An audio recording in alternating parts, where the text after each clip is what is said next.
বাড়িতে যাওয়ার জন্য রেডি হইতেছি। এই যে বোরকা বের করে নিলাম, ছেলে ঘুমিয়ে পড়েছে, ব্যাগ রেডি, সব কিছু কিন্তু রেডি করে নেওয়া শেষ। আর এখানে আছে সেমাই বক্সে।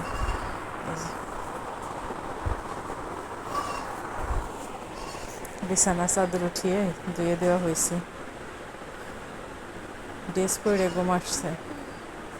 এখন বাজে 3:30। আর এত গরম, ভাবছি যে একটু রোদটা কমে আসলে চলে যাব।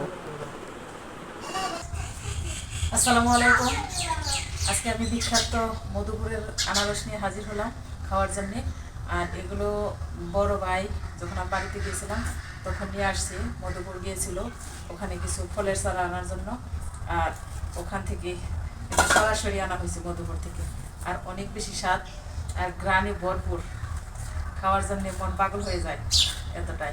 আর ভারিয়ানের বাবা আমাদের বাড়িতে ছিল না, ওখানে বাড়িতে এসে পড়ছিল, যার কারণে আবার মা এগুলো পাঠিয়ে দিয়েছে মেয়ের জামাইয়ের জন্যে।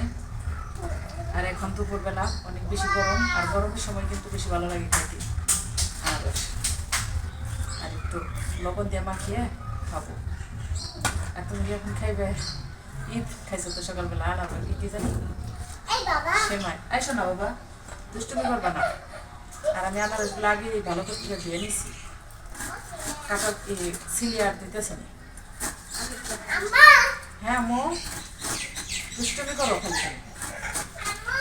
হ্যাঁ আচ্ছা, কাইটা নয়, তারপরে তোমার আমি দেবো।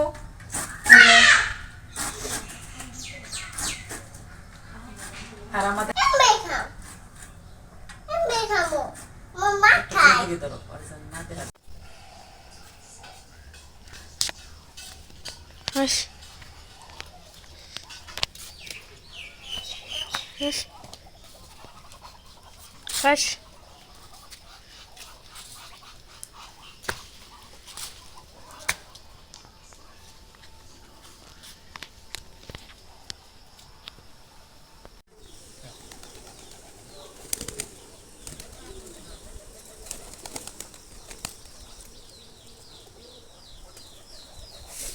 আম্মু দেখা দুই ডাই খাইতেছি।